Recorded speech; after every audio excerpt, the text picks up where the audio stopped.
Penting di dalam peperangan dan revolusi adalah saatnya yang tepat di Saigon. Saya sudah merencanakan seluruh pekerjaan ini untuk dijalankan tanggal 17. Mendengar pernyataan Bung Karno, Soekarni lantas bertanya, mengapa justru diambil tanggal 17? Mengapa tidak tanggal 15 atau tanggal 16? Lalu Bung Karno menjawab, seperti yang ditulis Lasmi Dahardi, saya seorang yang percaya pada gaib. Saya tidak dapat menerangkan dengan pertimbangan akal mengapa tanggal 17 lebih memberi harapan kepadaku. Akan tetapi saya merasakan di dalam kalbuku bahwa itu adalah saat yang baik. Angka 17 adalah angka suci. Pertama-tama kita sedang berada dalam bulan suci Ramadan. Waktu kita semua berpuasa. Ini berarti saat yang paling suci bagi kita. Tanggal 17 besok hari Jumat. Hari Jumat itu Jumat Legi. Jumat yang berbahagia. Jumat suci. Al-Quran diturunkan tanggal 17. Orang Islam sembahyang 17 rakaat. Oleh karena itu kesucian angka 17 bukanlah buatan manusia. Hingga akhirnya Bung Karno dan Bung Hatta kembali ke Jakarta. Singkat cerita, setelah melewati sejumlah proses dan peristiwa, kumandang proklamasi akhirnya diproklamirkan Bung Karno di rumahnya, Jalan Pegangsaan Timur nomor 56 Jakarta pada pukul 10 waktu Indonesia Barat. Namun pemirsa, ternyata ada fakta lain di balik pemilihan tanggal 17 Agustus 1945 tersebut. Fakta ini diungkapkan oleh Kiai Muhammad Mukhtar bin Al-Hajj Abdul Muti pada acara peringatan Lailatul Mubarak 17 Ramadan 1434 Hijriah, bertempat di pesantren Majma'al Bahrain Sidikiyah di Losari, Ploso, Jombang, Jawa Timur. Pada peringatan Lailatul Mubarak tersebut dihadiri tidak kurang dari 50.000 umat muslim dari berbagai daerah di Indonesia. Lalu apakah fakta yang terungkap di balik tanggal 17 Agustus menurut Kiai Muhammad Mukhtar bin Al-Hajj Abdul Muti?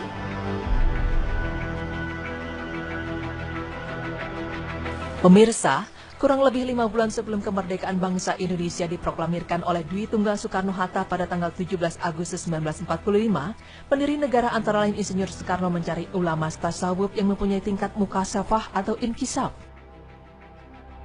Akhirnya Bung Karno bertemu dengan 4 orang ulama tasawuf, yaitu Syekh Musa Sukanegara Ciamis, Kiai Haji Abdul Mukti Madiun, Sang Alif atau R. Sosro Kartono Bandung, dan Kiai Haji Hasim Asy'ari Tebu Irang Cukir Jombang.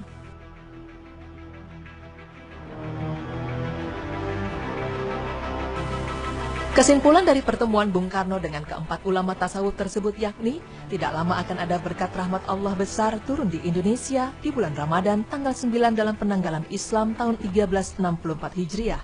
Hari Jumat Legi dan bila meleset harus menunggu 300 tahun lagi. Kelak di tanggal 9 Ramadan 1364 Hijriah yang jatuh bertepatan dengan 17 Agustus 1945 inilah, Soekarno-Hatta atas nama bangsa Indonesia memproklamirkan kemerdekaan Indonesia. Pada tanggal 12 Rajab 1364 Hijriah, bertepatan dengan 22 Juni 1945, hari Jumat Kliwon, 9 tokoh bangsa Indonesia yang terdiri dari 4 tokoh Islam nasionalis yaitu Haji Agus Salim, Abdul Kahal Muzakir Yogyakarta, Kiai Haji Wahid Hasim Jombang, dan Abi Kusno Cokro Suyoso Ponorogo, lalu 5 tokoh nasionalis yaitu Insinyur Soekarno, Dr. Andes Muhammad Hatta, Mr. Ahmad Subarjo, Mr. Muhammad Yamin, dan Mr. A.A. Maramis. Mereka menyusun pembukaan Undang-Undang Dasar 1945. Pesan keempat tokoh tasawuf di atas dimasukkan ke dalam alinea ketiga pembukaan Undang-Undang Dasar 1945.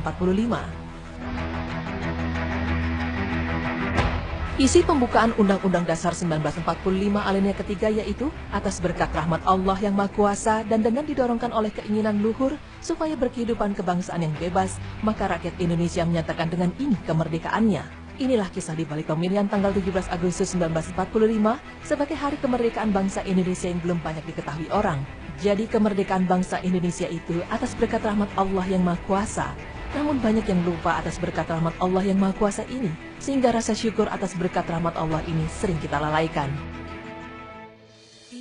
Lalu bagaimanakah sikap rasa syukur yang seharusnya kita panjatkan atas rahmat Allah terhadap kemerdekaan Indonesia? Ada 3 hal yang kita lakukan untuk mensyukurinya, yaitu bersyukur dengan hati adalah dengan mengakui secara tulus bahwa nikmat kemerdekaan dan keamanan ini adalah datang dari Allah semata.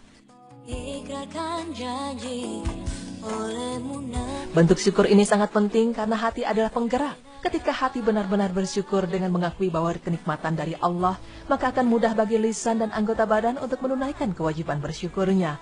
Sebaliknya kalau hati mengingkari, akan berat bagi lisan dan anggota badan untuk bersyukur. Kemudian bersyukur dengan lisan, yaitu dengan kita menyebut-nyebut nikmat tersebut dalam rangka mensyukuri Allah yang telah memberikannya. Allah berfirman yang artinya, dan terhadap nikmat Tuhanmu, maka hendaklah kamu menyebut-nyebutnya dengan bersyukur. Surat Ad-Duha ayat 11. Alhamdulillah, para pendahulu kita pun telah menyadari hal ini, sehingga di dalam teks pembukaan Undang-Undang Dasar 1945 pun tercantum dengan jelas bahwa kemerdekaan kita adalah atas berkat rahmat Allah yang Maha Kuasa. Sebuah pengakuan yang tegas yang semoga keluar dari hati yang tulus.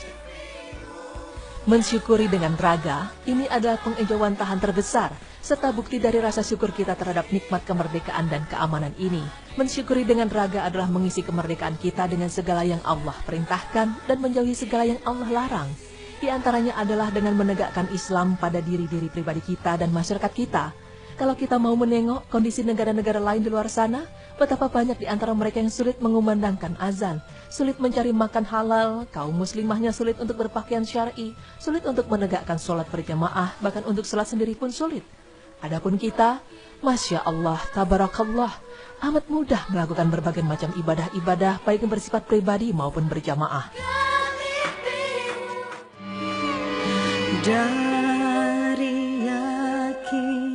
Ketika mengingat kemerdekaan, seringnya kita melakukan berbagai macam hal yang apabila kita renungkan, tak ada hikmah yang kita dapatkan. Justru pemborosan dan buang-buang uang yang seharusnya tidak dilakukan. Apalagi di zaman susah seperti ini, belum lagi pesta pora semalam suntuk dengan menggelar musik yang tidak jarang berujung pada bentrok antara pemuda. Maka ini semua bukanlah wujud rasa syukur, bahkan bisa menjadikan kita temannya setan. Sesungguhnya pemboros-pemboros itu adalah saudara-saudara setan, dan setan itu adalah sangat ingkar kepada Tuhannya. Surat Al-Isra ayat 27. Andai saja uang tersebut digunakan untuk membantu janda-janda dan veteran-veteran pejuang Islam yang tidak jarang nasibnya sangat memprihatinkan, membantu fakir miskin yang masih sangat banyak bertebaran di sekitar kita, memberikan beasiswa kepada cucu-cucu para pejuang, agar bisa mendapatkan fasilitas belajar yang layak dan tentunya jauh lebih baik.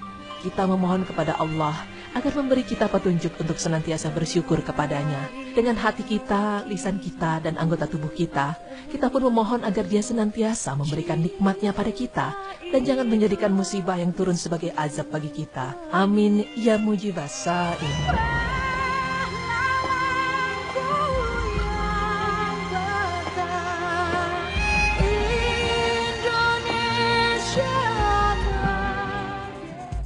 Baik pemirsa, mengenai 17 Agustus 1945 di hari kemerdekaan kita, kemarin baru saja ya kita merayakannya. Memang yang tadi ditekankan sekali adalah atas berkat rahmat Allah yang Maha Kuasa. Nah di sini kalau kita perhatikan sekali lagi adalah kita sebagai warga negara Indonesia dan kita sebagai umat Islam, kita harus bersyukur bahwa kemerdekaan kita ini diberikan oleh Allah Subhanahu Wa Taala. Memang karena perjuangan, tapi karena semuanya karena Allah Subhanahu Wa Taala. Nah sekarang kita sebagai warga negara Indonesia, apa sih yang harus kita lakukan? Banyak yang kita harus lakukan. Kita harus mensyukurinya, dan salah satunya adalah kita menjadi warga negara Indonesia yang baik dan kita menjaga Indonesia ini juga dengan baik. Betul, jadi memaknai kemerdekaan itu sebaik-baiknya Wisnu ya. Jadi seperti yang dikatakan tadi, kalau Bung Karno memilih 17 Agustus itu karena memang beliau menganggap angka 17 itu suci Wisnu. Jadi seperti 17 rakaat dalam satu hari gitu. Terus juga mengadakan diskusi dengan para ulama dan empat ulama dan akhirnya memutuskan kalau tanggal 17 Agustus kita merdeka. Merdeka. Merdeka. Kurang kompak kita merdekanya. Oke, 1, 2, 3. Merdeka. Oke, setelah ini kita akan membahas mengenai bagaimana pandangan Islam mengenai rum pada kue. Tapi nanti kita bahasnya ya. Jangan kemana-mana, tetap di Berita Islami Masa Kini.